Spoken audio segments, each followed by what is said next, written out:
Kung hindi ka pa nakasubscribe, subscribe ka na. J Tirador TV, let's go!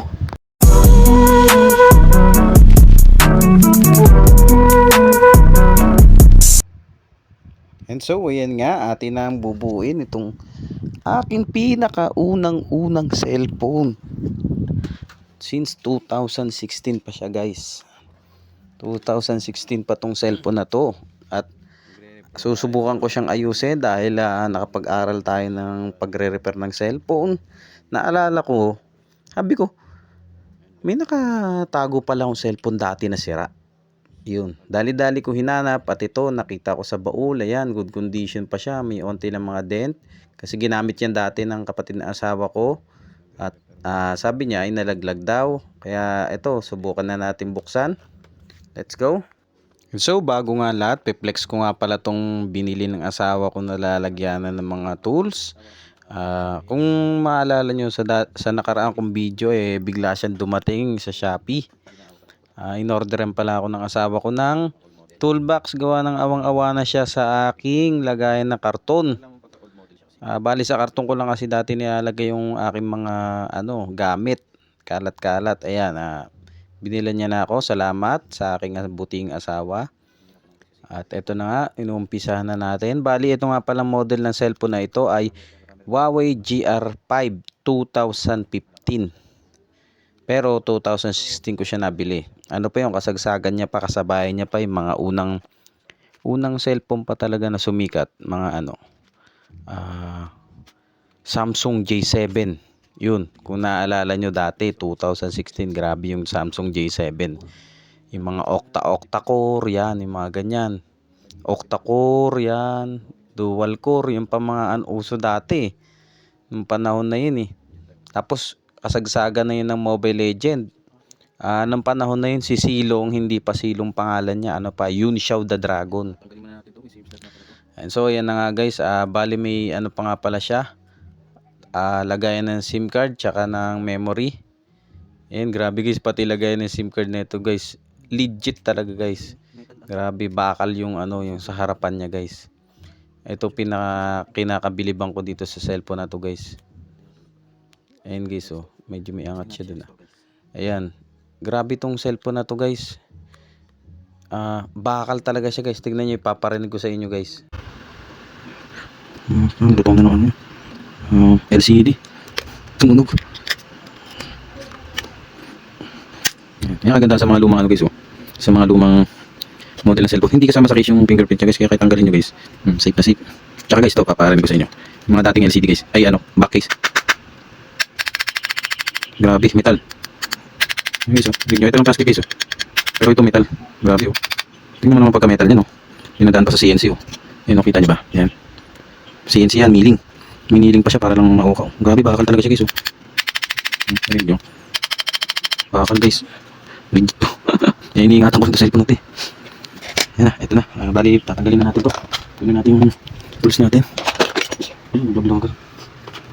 Yan nga pala yung toolbox ko guys i-flex ko lang sa inyo yung toolbox ko. Malit lang yan guys, pero kasi yung regalo sa akin ng asawa ko. Yan, bali, tanggalin na muna natin itong mga tool. Bali, ngayon ko pa nga lang ito mabubuksan. Press ba ng tornilyo? Parehas naman. Sana guys, nakikita nyo na maayos kasi hirap na hirap talaga ako. Wala pa kasi ang mga kagamitan pang guys, pang mga repair na to. Ay pang gamit pa pang pang video. Maipakita ko lang sa inyo maayos guys, kahit mahirapan ako, okay lang. Angas na ito guys nakadikit yung mga niya. Okay, bali overall ko na to guys kasi cellphone ko naman to para malinis na yung buong niya. Tatanggalin ko na lahat. Ganda pa ng battery na ito guys sana ma-restore ko ito na maayos.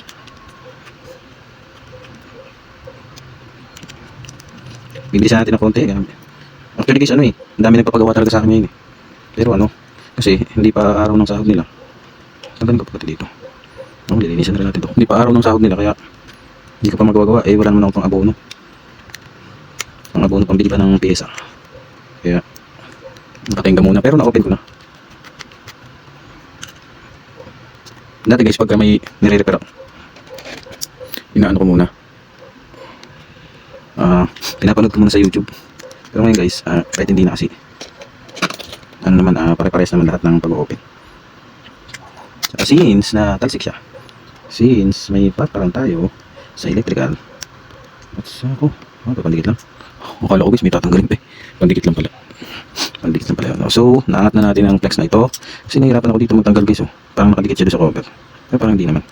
Testing natin. Ay, hindi. Nakadikit agad sa cover guys. So, paano ko ito matatanggal itong fingerprint na ito? Tatanggal ka ba? Ingat-ingat lang. Ayun, nakadikit lang pala siya guys. Tanggalin natin ito guys. Yan. Yung guys oh. Fingerprint niya. Angas. Nakadikit lang pala siya dun.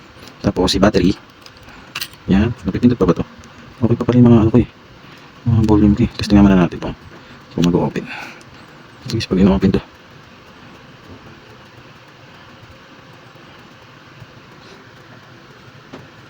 Wala. Hindi talaga siya nag-open guys. Repair na natin to. Ayusin na natin. Bali ito guys, pwede nyo ito repair. Hindi nyo tinatanggal itong battery. Pwede nyo na siya hinangin dyan. Sa case ko lang, tinanggal ko na siya kasi may gagawin ako. Lilinisan ko siya eh. Gusto ko talaga siya linisan. Guys, ito yung unang cellphone na napunta ko guys sa sahod ko guys. Grabe naman dikit ito. Grabe naman yun, ang dikit nun. Hindi ko din alam kung LCD na ito eh. Grabe kasi. Hindi nga natin eh. Yun.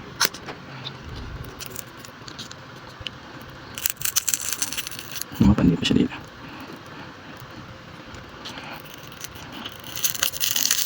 Kaya maganda guys, kahit may UP yung battery na yun, no problem yun. Dahil ang battery ay flexible. At yan. Grabe dikit nito. Sobrang tibit pa talaga ng mga cellphone na ito dati. Mga sinauna. Bali guys, ito lang yung repair natin dyan guys. So ingat-ingat lang muna tayo. Hindi ito lang yung susi niyan. Sana meron na ito guys yung panahon na yun. 2016 phone. Yun, meron siya guys. Sana meron.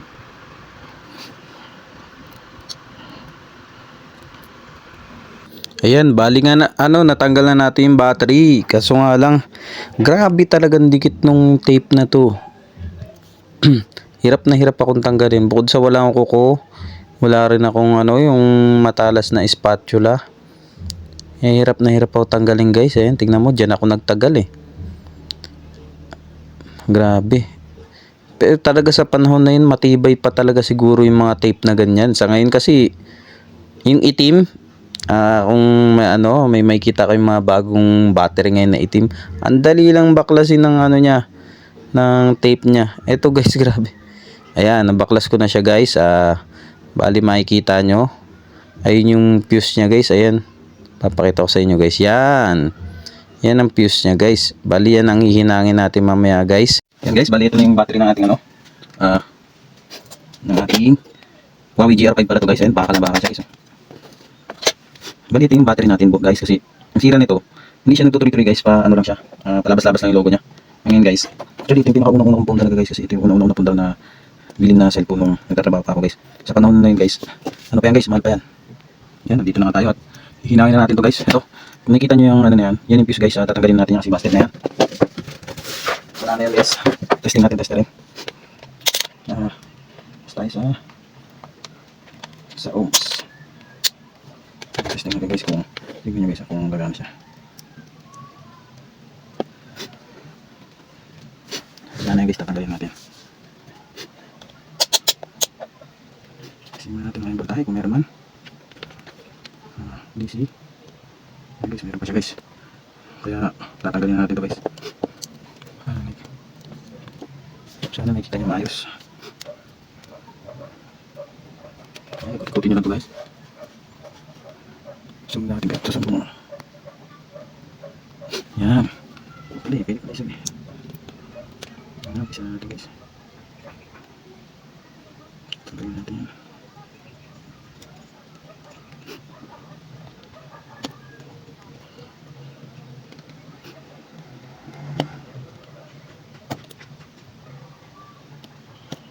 Ang papel kasi guys eh. Hirapan talaga ako.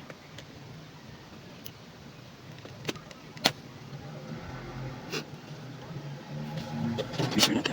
Tanggalin natin yung tweezer. Mahirap din talaga mag-yan guys. Ayun nga, medyo nahirapan tayo dito sa pagtanggal ng fuse na ito. Gawa ng wala pa tayong mabiling plugs. Pero pag may flux kayo guys, saglit lang yan tanggalin guys. Tsaka ano, yung tape nakaharang. Yun, tinanggal na natin yung guys, yung tape na nakaharang dun sa ibabaw. Ginupit lang natin. Bala ko dito sisirain ko na yung pinaka-fuse. Para ano, yan, unti-unti na nasira para matanggal na siya. Gawa ng ayaw talagang dumikit ng panghinang guys. Yun ang problema ko dito guys. Yan, kiniskis natin para matanggal yung mga carbon. Bali kasi nakabalot sa carbon yung ano niya, yung parang plastic na itim na yun, carbon. Ayan, kinuha na rin toothbrush ni tatay. Hindi ko alam kung ginagamit pa yan guys eh. Pero marami na eh. Kaya kunin na natin yan. Ayan. Halihinang-hinang lang tayo dyan para magdikit ang dalawang linya. So ayaw talagang dumikit guys. Wala tayong dalang flux. Wala pa tayong nabibiling flux. Ayan, durugin lang natin plastic brush. Hinang ulit. Ayaw talaga matanggal guys. Ayan, isa pa ulit na hinang. Malay mo naman. Try lang. Grabe. Buti na lang hindi nasira guys yung ano guys, yung battery guys. Guys, yan lang yung ganyan lang yung technique pagka ano guys patay ng patay yung mga cellphone nyo. Pag in-on nyo siya, hindi siya nagdidire-diretso ng on. Ano lang siya, restart yung logo niya, labas lang ng labas hanggang sa malobat siya. Yan lang sira niya guys, battery lang guys. Kaya wag kayong mag-alala guys. Pero may case din talaga na ano, nasa board ang sira. Hindi rin natin masasabi. Pero ang step 1, itong ginagawa ko ngayon. Ano mo to, i-short mo tong fuse niya. Pwede mo rin tanggalin, pwedeng i-short mo lang. Yun. Sahinang natin siya. Pinanik lang natin yung mula dito hanggang doon, yung natanggal na fuse. Kakabit na natin siya ngayon dito guys. Testing natin kung anong nangyari. Ayan, testing natin siya guys. Kung goods pa o hindi. Gusto nakabase ito mga pandikit na to. Testing natin siya, magpa-power on. Ang ating unang-unang cellphone. Nare-restore pa kaya ang ating unang cellphone. Nare-restore pa kaya ang ating unang cellphone. At ayan nga guys, kinabit muna natin ang flex na nagkokonekta sa battery, sa charging at saka papunta doon sa board para mag-charge ang ating battery. At nakalimutan natin balik, sinaksak na natin sa charger. Nagtaka ako ba't di nagcha-charge. Ayun pala, hindi pa nakakabit ang ating flex. Ayan, nakabit na natin guys. Nilinisan ko na rin yan.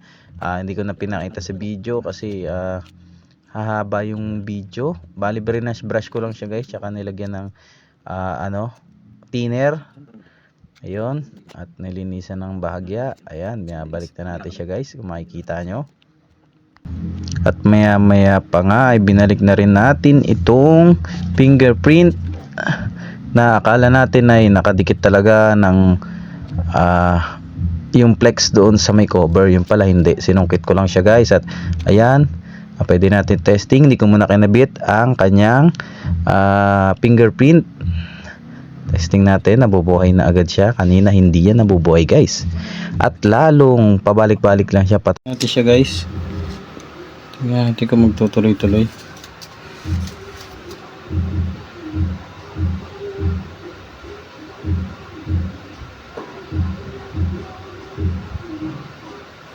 Sana magtuloy-tuloy na siya.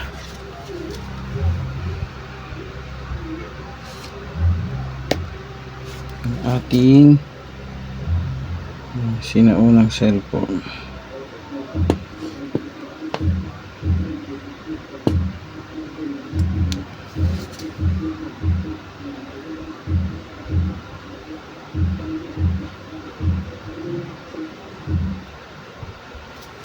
Ang logo pa rin siya guys.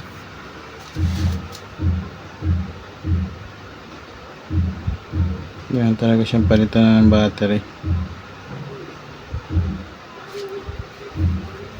Nag-open.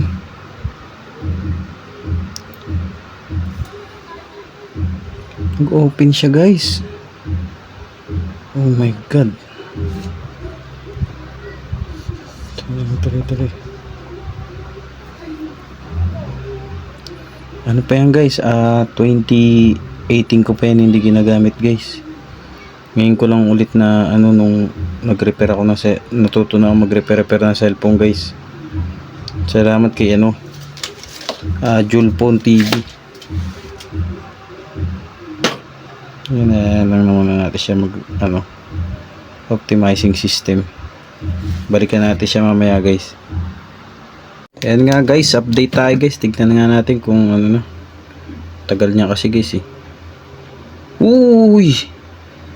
Nabuhay guys. Grabe. Talaga ba? Yun lang, hindi ko alam password nito. Walang password. Ay, walang password guys. Kaya nga pala guys yung bunso ko.